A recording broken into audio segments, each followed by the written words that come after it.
नमस्कार, त्रिनेत्र चूरू अपडेट लेकर हाजिर हूं मैं विनीता शर्मा और आइए अब नजर डालते हैं आज के अपडेट्स पर। सरदार शहर के मेगा हाईवे पर दुर्घटनाओं में कमी लाने के लिए मेगा हाईवे के मेन पॉइंटों पर 8 ब्रेकर लगाने की मांग को लेकर अभिभाषक संघ के बैनर तले अधिवक्ताओं ने आज एसडीएम कार्यालय के आगे विरोध प्रदर्शन किया। एडवोकेट राजेंद्र राजपुरोहित ने बताया कि मेगा हाईवे पर एसीजीएम कोर्ट, एसडीएम कार्यालय, पंचायत समिति, उप पुलिस अधीक्षक कार्यालय व राजकीय महाविद्यालय है, जहां पर पूरे दिन आवागमन रहता है। सड़क पर ब्रेकर नहीं होने के कारण रोजाना दुर्घटनाएं हो रही है, जिससे दुर्घटनाओं में लोगों को मौत का शिकार भी होना पड़ रहा है। हमारे द्वारा कई बार मेगा हाईवे के मेन पॉइंट पर ब्रेकर बनाने की मांग की गई थी, लेकिन प्रशासन ने ध्यान नहीं दिया। देखिए, जब से मेगा हाईवे बनी है उस समय से लगातार लाशों के ढेर यहाँ बिछ रहे थे एक्सीडेंट के जरिए। और मेगा हाईवे के ऊपर क्या क्या सुविधा होनी चाहिए, यहाँ बिल्कुल मेगा हाईवे के ऊपर कोई सुविधा नहीं। कायदा ये बनता है कि जब सिटी से मेगा हाईवे निकलते हैं उसके लिए बाकायदा डिवाइडर बनते हैं कि भी पब्लिकली यहाँ से निकलेंगे और बाईपास जो आगे की गाड़ी निकलेगी ये निकलेंगे। इन 10 दिनों के अंदर 8 लाशें बिछी है यहाँ इसी मेगा हाईवे के अंदर और 200 मीटर की दूरी के अंदर, जहाँ एसडीओ कोड पड़ता है, जहाँ जेएम कोड पड़ता है, एडीजे कोड पड़ता है, एसीजीएम कोड पड़ता है, सीओ ऑफिस पड़ता है, पंचायत समिति पड़ती है और ये कॉलेज पड़ती है, कॉलेज भी इसी के ऊपर है। 8 लाशें बिछी है। आज हमने उन लोगों को पहले भी अवगत करवाया था। कल हमारे जो बार के अध्यक्ष मान दिए गए, कलेक्टर साहब को ज्ञापन भी दे के आए थे, लेकिन ये काम होने में हमें पता है 6 महीने लग जाते।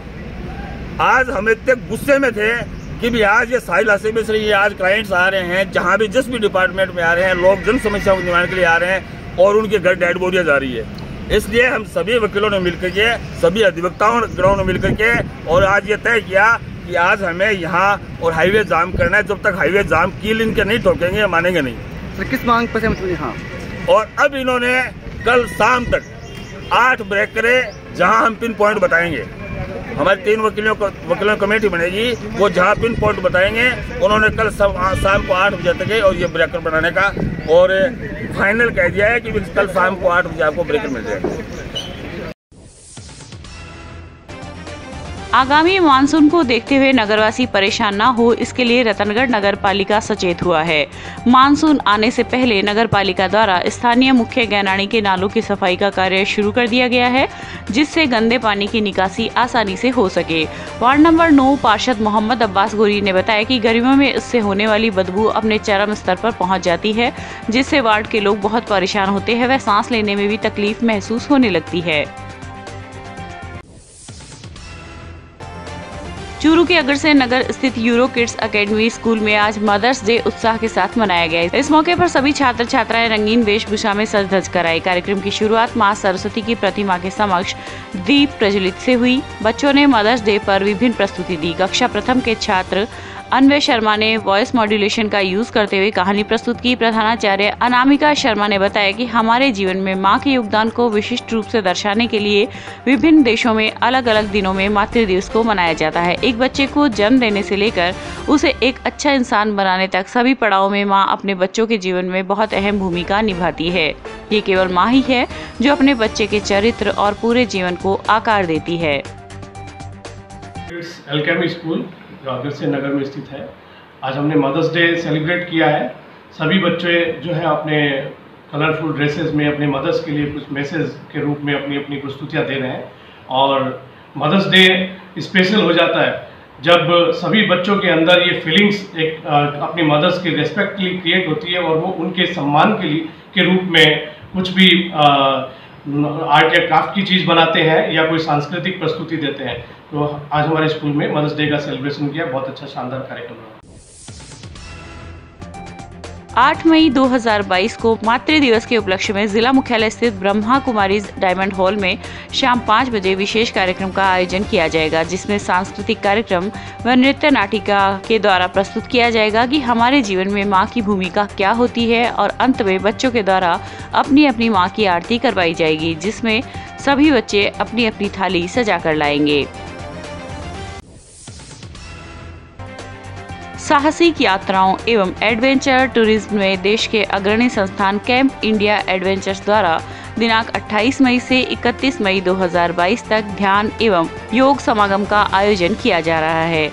जिसमें सुविख्यात डॉक्टर मनोज योगाचार्य के मार्गदर्शन में योगाभ्यास, ध्यान एवं कई विषयों पे विचार विमर्श के विभिन्न सत्र आयोजित होंगे। इन्हीं के साथ एवरेस्ट विजेता गौरव शर्मा द्वारा एडवेंचर कैंपिंग, ट्रैकिंग की गतिविधियों के साथ ही पर्वतारोहण एवं साहसिक अभियानों के मौखिक सत्र भी होंगे।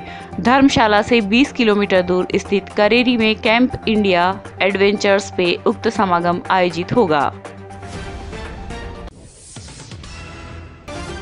सरदारशहर के ताल मैदान में चल रही 7 दिवसीय श्रीमद् भागवत कथा में आज कथावाचक ब्रह्मचारी संत आनंद महाराज ने कहा कि श्रीमद् भागवत कथा सुनने मात्र से मनुष्य को जन्म जन्मांतर के पापों से मुक्ति मिल जाती है। उन्होंने कहा कि यदि शरणागति हो जाए तो भगवान कृपा करके रक्षक बन जाते हैं। महाराज ने कहा कि मनुष्य के सुख दुख का कारण परिस्थिति नहीं, उसकी अज्ञानता है। इस अवसर पर विभिन्न प्रकार की झांकियां सजाई गई। कथा के दौरान सावरमल जांगलवा, पुरुषोत्तम जयसंसरिया, सूर्य प्रकाश जयसंसरिया सहित बड़ी संख्या में श्रद्धालु उपस्थित थे। राजकीय लोहिया महाविद्यालय चूरू के वनस्पति शास्त्र विभाग की वानस्पतिक परिषद व स्नातकोत्तर विद्यार्थियों के द्वारा शुक्रवार और शनिवार को सरस्वती वाटिका एवं विवेकानंद वाटिका में बेजुबान पक्षियों के लिए भीषण गर्मी में पानी की व्यवस्था माकूल बनाए रखने के लिए परिंदे लगाए गए। इस अवसर पर प्राचार्य दिलीप सिंह पूनिया ने कहा कि भीषण गर्मी की परिस्थितियां हमारे यहाँ मार्च से ही शुरू हो गई थी और भीषण गर्मी में पक्षियों की देखभाल करना हमारी नैतिक जिम्मेदारी बनती है। इस अवसर पर विभागाध्यक्ष डॉक्टर शेर मोहम्मद, विभाग के सदस्य डॉक्टर प्रशांत शर्मा, डॉक्टर केसी सोनी आदि उपस्थित थे। राजस्थान राज्य भारत स्काउट व गाइड चूरू के तत्वाधान में स्काउट यूनिट लीडर एवं गाइड कैप्टन बेसिक कोर्स का आयोजन दिनांक 5 मई से 11 मई तक भालेरी रोड स्थित स्काउट प्रशिक्षण केंद्र पर किया जा रहा है। शिविराधिपति एवं जिला संगठन आयुक्त स्काउट महिपाल सिंह तंवर ने बताया कि आज तीसरे दिन का प्रारंभ प्रातःकाल BP6 व्यायाम व खेल से शुरू हुआ।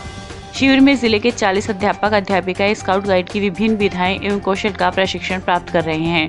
शिविर में नियम प्रतिज्ञा, स्काउटिंग का इतिहास, स्काउटिंग के आधारभूत सिद्धांत आदि विषयों का प्रशिक्षण जिले के दक्ष प्रशिक्षक नरेश कुमार राय, सत्यनारायण स्वामी, बलवंत सिंह सिंहमार आदि के द्वारा दिया जा रहा है।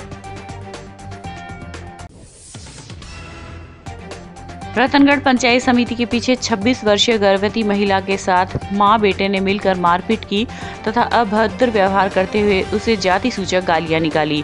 इस संबंध में महिला ने मां बेटे के खिलाफ पुलिस थाना में मुकदमा दर्ज करवाया है। पुलिस ने बताया कि 26 वर्षीय महिला ने रिपोर्ट दी कि वह पंचायत समिति के पीछे एक मकान में किराएदार थी। कुछ दिनों पूर्व उसने मकान छोड़ दिया था तथा उसका सामान वहीं रह गया था। शुक्रवार की शाम जब वह सामान लेने आई तो उक्त मां बेटे ने उसके साथ गाली गलौज करते हुए मारपीट की, जिससे उसके पेट में चोट लग गई। महिला ने बताया कि वह 3 माह की गर्भवती है। पुलिस ने ST/SC एक्ट में मुकदमा दर्ज कर जांच प्रारंभ कर दी है। रतनगढ़ तहसील के गांव आलसर में आज करंट की चपेट में आने से 25 वर्षीय एक युवक गंभीर रूप से घायल हो गया। घायल हालत में उसे राजकीय अस्पताल लेकर आए, जहां पर डॉक्टरों ने उसे मृत घोषित कर दिया। राजलदेसर पुलिस ने शव को पोस्टमार्टम के बाद परिजनों के सुपुर्द कर दिया। मामले के अनुसार रतनगढ़ तहसील के गाँव आलसर निवासी 46 वर्षीय भंवराराम मेघवाल ने रिपोर्ट दी कि उसका छोटा भाई 25 वर्षीय नेमाराव गांव की एक दुकान पर सामान लाने के लिए गया हुआ था। इस दौरान दुकानदार ने बिजली पोल पर लटक रही केबल को ऊंचा करने की बात कही, जिस पर नेमाराम उक्त कार्य में जुट गया। इस दौरान वह करंट की चपेट में आ गया और गंभीर रूप से घायल हो गया। रतनगढ़ के वार्ड संख्या 26 में आज 22 वर्षीय युवती ने घर की छत पर बने कमरे में चुन्नी से फांसी लगाकर आत्महत्या कर ली। सूचना पर पुलिस मौके पर पहुंची तथा शव को फंदे से उतरवाकर राजकीय अस्पताल की मोर्चरी में रखवाया, जहां पर पोस्टमार्टम के बाद शव परिजनों के सुपुर्द कर दिया गया। पुलिस ने बताया कि दयानंद मेघवाल निवासी वार्ड संख्या 26 ने रिपोर्ट दी कि उसके 2 लड़के व 5 लड़कियां हैं। उसकी 22 वर्षीय लड़की छोटी मेघवाल मानसिक बीमारी से परेशान थी तथा उसका उपचार भी चल रहा था। शनिवार सुबह परिवार के लोग सभी चाय पी रहे थे। इस दौरान छत पर बने कमरे में छोटी ने चुन्नी से फांसी का फंदा लगाकर आत्महत्या कर ली। ये था आज का चूरू अपडेट। कल फिर हाजिर होंगे नई अपडेट के साथ। अब दीजिए इजाजत। नमस्कार।